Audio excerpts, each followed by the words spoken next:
We all got extra basketball on Saturday as the UConn men took down Villanova in overtime. I'll recap. This is Locked On UConn.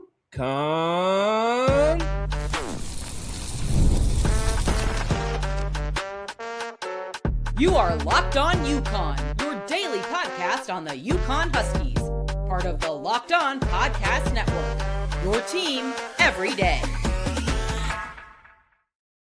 Happy Monday and welcome back to another episode of Locked On UConn. I am Matt Schonvisky, a two-time graduate, 10-year credentialed media member, and host of the only daily UConn sports podcast, Locked On UConn, part of the Locked On Podcast Network, the number one sports podcast network in the world. Please hit the like and subscribe button, and thank you for making this your first listen each and every single day. On today's show, we will recap Saturday's win over Villanova. Then, Solo Ball re-emerged offensively, and we'll also provide an injury update to Braylon Mullins.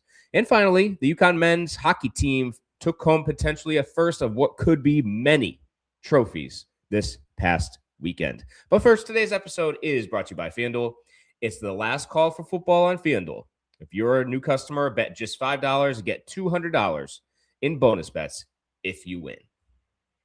We're going to start today's show, obviously, with Saturday's overtime win, 75-67 over Villanova. UConn improving to 9-0 in the Big East. 15 straight wins for the UConn men. Lots to get to in this game. Villanova came out firing. 8-0 very early on. If you follow me on social media, on my X account, I gave you a quick halftime report, quick rundown from People's Bank Arena. Villanova, quick 8-point burst. UConn comes back, energized. After Terrace Reed got that quick hook, I don't think Dan Hurley was pleased with the amount of effort that he was putting forth early on, the lack of hustle, etc. Made some changes. UConn responds, 9-8. Then the rest of the half was pretty much all Nova. They took over the lead. Had the lead all the way to the break. They were up 31-27.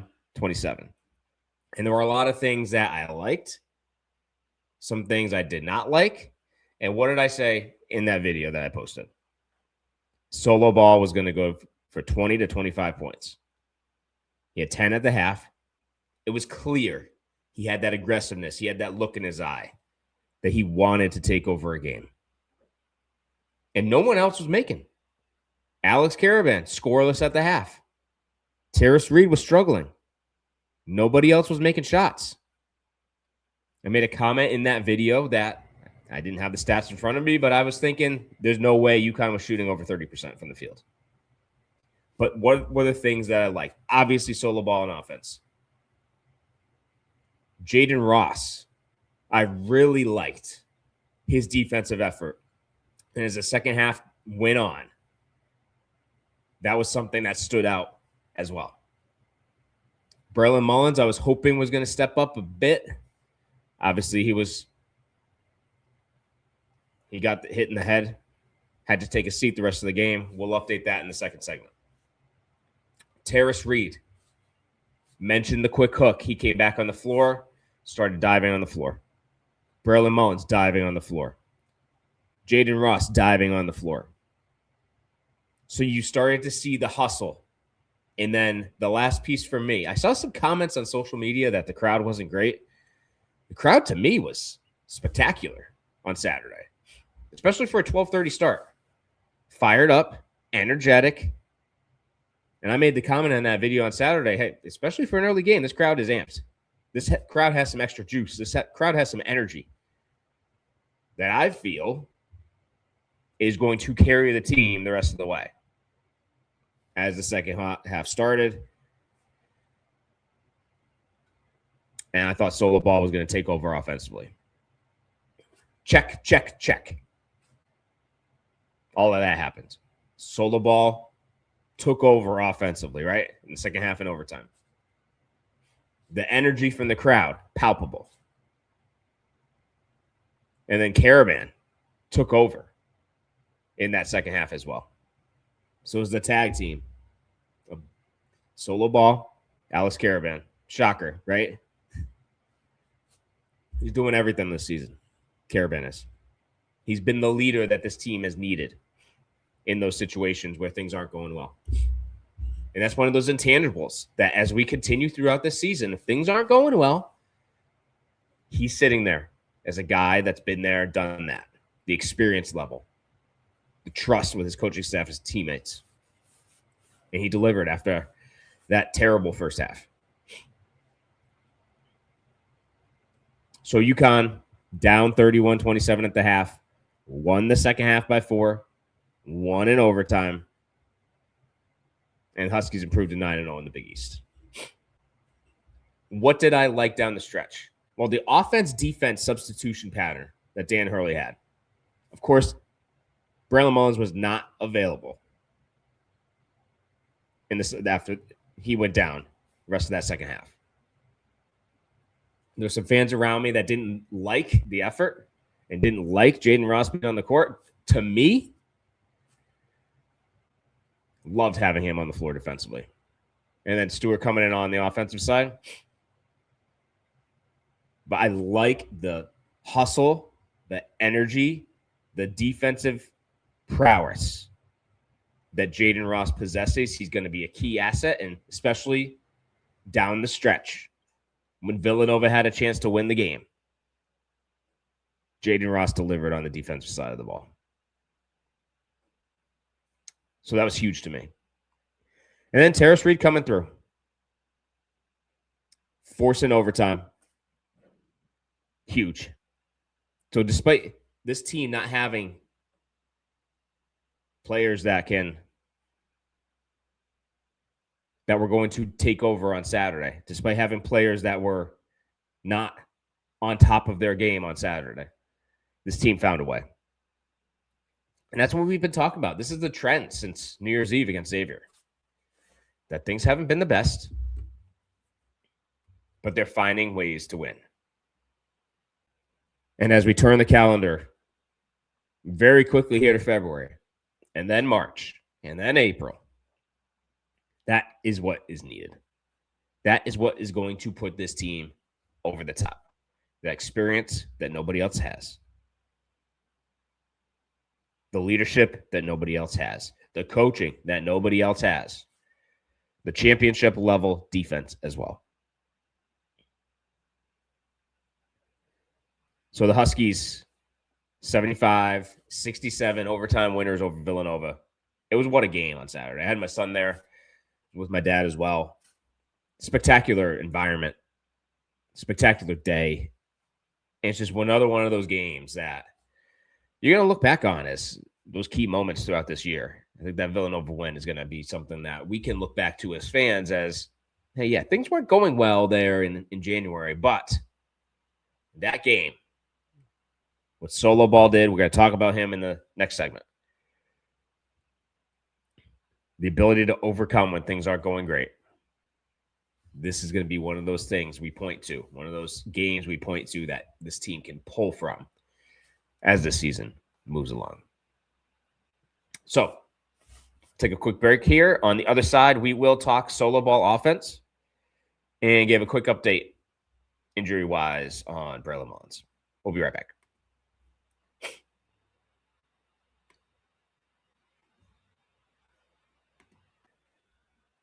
It's the last call for football on FanDuel. One final Sunday, one last kickoff, the final chance to get in on the action before the NFL season officially comes to a close.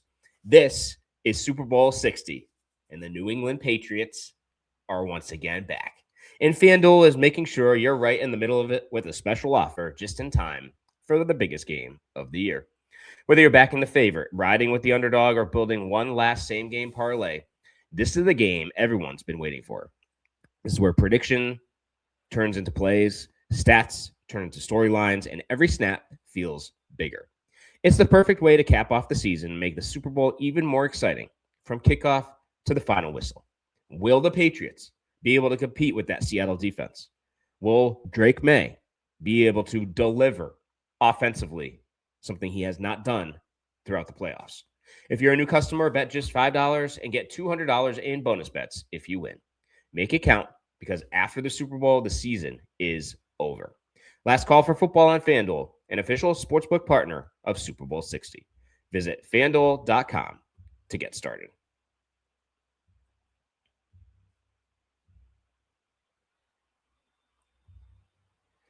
Back in on Locked On UConn, and we are continuing to recap that thrilling Saturday victory over Villanova in overtime. And we are talking solo ball because he has now, in my opinion, reemerged and refound that confidence that allows him to really lead to the mindset to take over games. And you saw it on Saturday. I thought Hurley should have gone with solo down the stretch in regulation.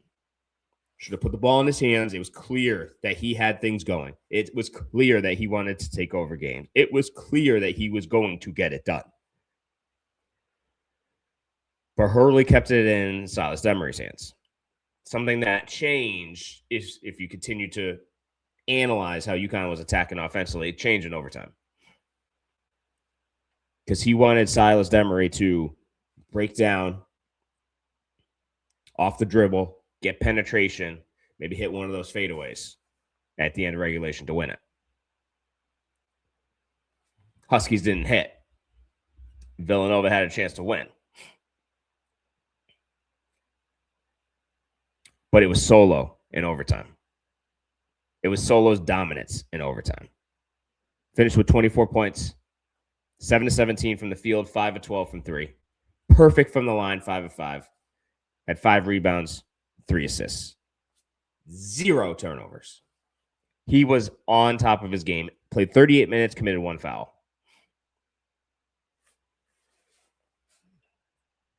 So to me, Solo Ball was the player that took this team to another level on Saturday. And as we move forward, if Braylon Mullins is not able to go, look for Solo Ball to continue to be a focal point in this offense. Run it through him offensively. Let him kick things off. Let him go to work. I saw the fire, and I saw the ability for him to deliver on Saturday. And he absolutely lit up the crowd with one of those long threes on Saturday. He feeds off that energy from the fans. And the fans feed off at his energy as well. So I fully expect Solo Ball moving forward. Maybe we were a week or so early when we talked about how Solo Ball was going to now reemerge offensively. We saw it Saturday. It was just a matter of time. And it didn't take Braylon Mullins going down to make this happen. This was already happening throughout that first half when he was the only player in double figures.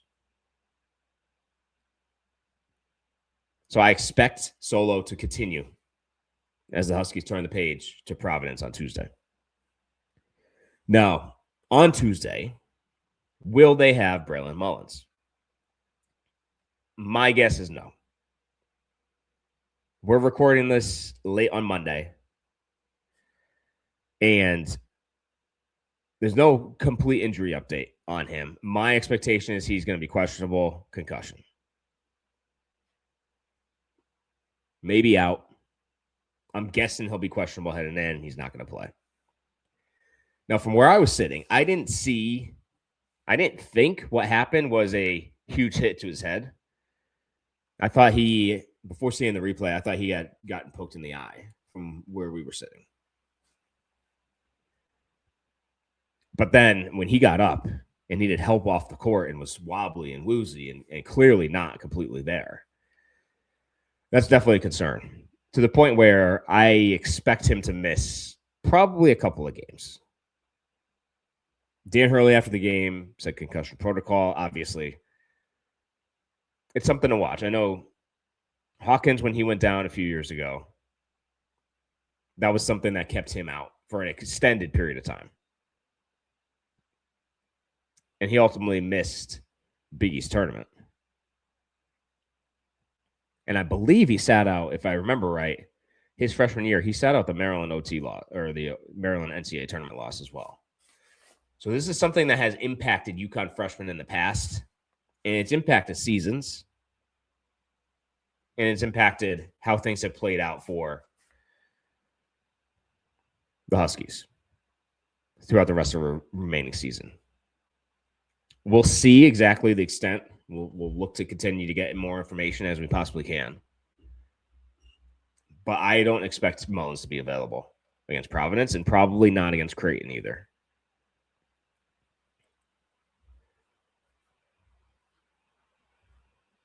On the day, Mullins finished with 8 points and 18 minutes, 3 of 6 from the field. He was 2 of 5 from 3. So he was starting to come on before he went down with that injury.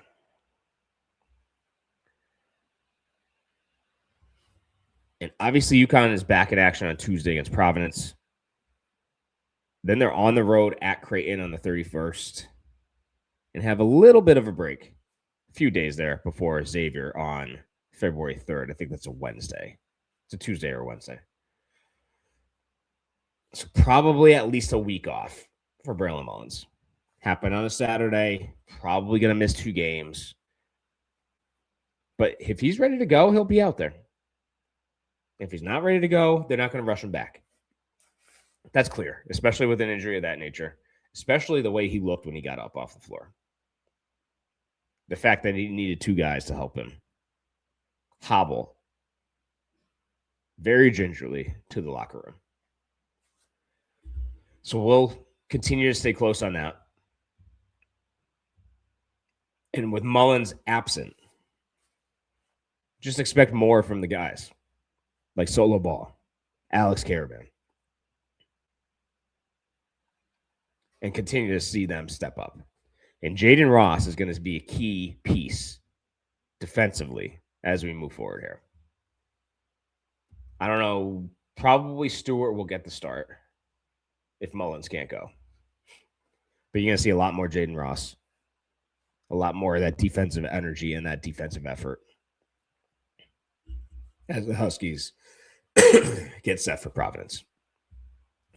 So, on the other side of the break, we will turn the page to UConn hockey as the men's hockey team took home some hardware over the weekend. We'll summarize. We'll be back. This is Mazda's moving the game forward. For those who show there's more to the score than what's on screen. Take Alex Karaban, for instance, who came on strong, had 17 second-half points in the win Saturday over Villanova. He could have sulked there at halftime. He could have sulked there the rest of the second half, said, hey, this isn't my day. I'm scoreless. Let me pack it in. But him being the senior leader and one of the potential All-Americans this year in college basketball said, nope, that's not for me. Sulking is not for me. I am here for my team each and every single game, no matter what is transpiring, no matter if I'm successful or not. And what happened? 17 second-half points. Those type of performances remind us of what it really takes to raise the bar. It's that extra work off the court, dialing in every detail, giving it that extra fire, that grit, and that I never quit attitude. At Mazda, we put the same passion into every model. Highlights make the reel. What it took to get there makes it count. There's more to a Mazda because there's more to you.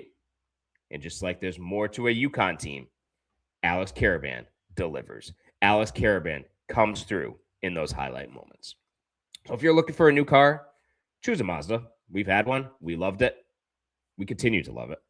There's more to a Mazda because there's more to you.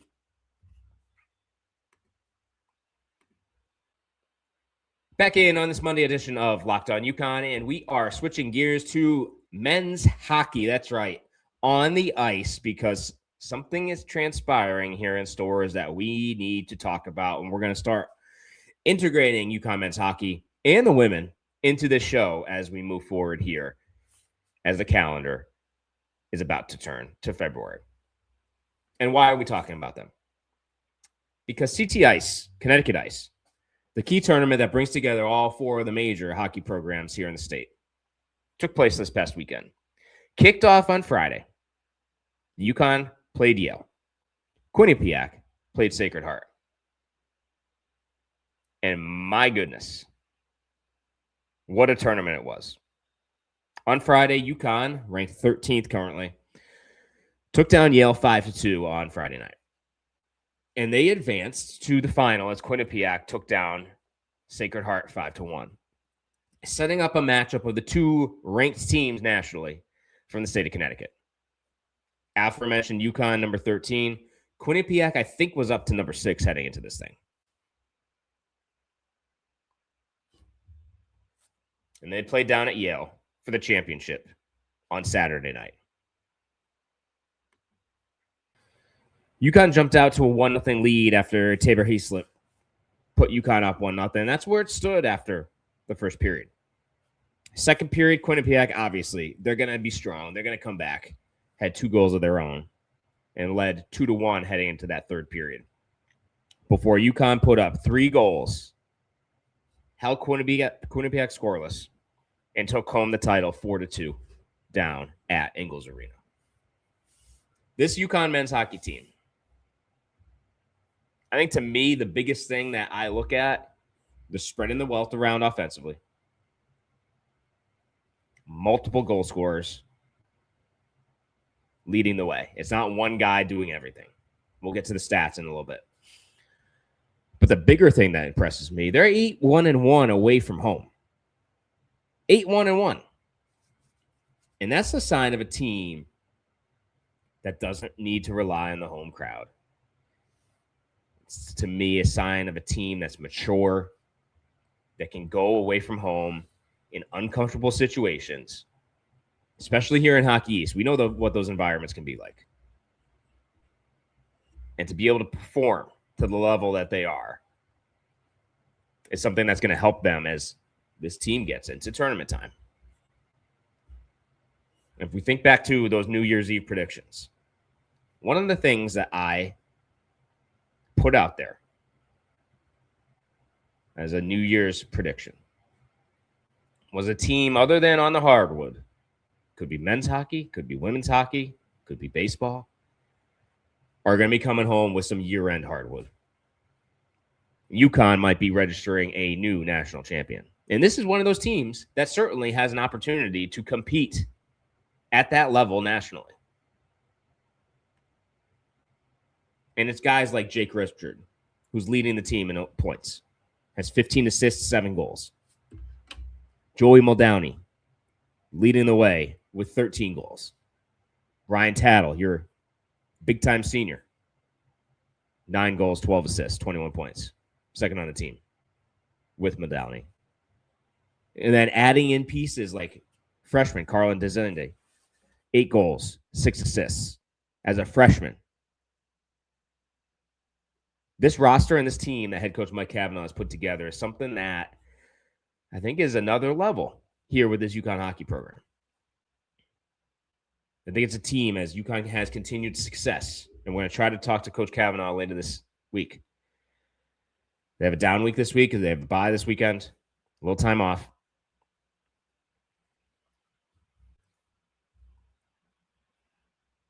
But it's those type of players in this roster that he's put together. And his mindset as a head coach. Listen, UConn's known to have had coaches come here and stay. And Mike Cavanaugh is another one of those guys that came in, built this program from the ground up. Next in line to be the head coach to take over for a legendary coach up in Boston. And decided to keep building. This was a few years ago, obviously. Keep building what he was starting here down at UConn. Putting him at a level such as Jim Calhoun, Gino Oriema, Jim Penders. Guys that had success. Guys that had opportunities that maybe precede bigger, better programs. But said, no. We're building something that's going to be a prominent program nationally here at the University of Connecticut. And it speaks to what this athletic department is all about, because you're getting the same thing on the women's side. If UConn invests in a sport, puts in the money, puts in the backing, puts in the support, UConn is going to be successful. No matter what sport it is. I don't care if it's football, if it's basketball, if it's hockey, if it's field hockey, if it's soccer. You look across this athletic department. Anytime UConn is playing a sport, investing in a sport, committing to a sport, they are going to have success. It's a state-run institution. It's a state university. It has the passion of a marquee fan base that does not have a professional team in state. And UConn sports are the professional sports franchise in the state of Connecticut. And you're seeing UConn hockey jump to that level. Start to jump to that level, the ilks of the basketball programs. Filling the void, filling the gap of what was left empty here when the Whalers took off after the 97 season. This is marquee hockey. This is top-level hockey. And this is what Connecticut fans come out and to support, come out to see, and come out to root for passionately. And then you add in Toscano Ice Forum. That rink is absolutely beautiful. If you haven't been there yet, go. Get a chance to go out there. Take the time, take the effort. I don't care if it's a men's game or women's game. Get out there and get in on that experience and see exactly what UConn's got there on campus because it's spectacular. And it's a credit and a testament to UConn investing in and prioritizing everything that they play. And we're seeing the results. You're seeing the trips back to the NCAA tournament. You're seeing the competition and the ability to compete in the best hockey conference in college hockey, Hockey East. So UConn took home Connecticut Ice. Second time ever they've done that. They're on tap in my mind. And we're going to continue to talk men's hockey because I think there's an opportunity here for something to transpire here later on this season that this state is going to rally behind. And I think it's going to start with the next tournament. It's a little ways until we get there. But I think UConn has a chance to go back to the Hockey East final. Has a chance to, with their ability to go away from home and continue to win. They have a chance to take home Hockey East and come back with that trophy up in Boston. And then they'll turn their attention to the national stage. And could it be a new national champion here at UConn? That's what I'm projecting. That's what I'm looking at. We'll start to dive in behind the scenes with head coach Mike Cavanaugh, maybe get some of the players on here too as the season progresses. But for today, that's all the time we have on today's episode of Locked on UConn. We will be back on Tuesday. UConn Providence, the rematch. If you think back to what transpired in that first matchup in Rhode Island, spectacular game. Overtime. UConn's going to need to step up and be there early on Saturday. And when they have a chance to close a game out, step on the throat.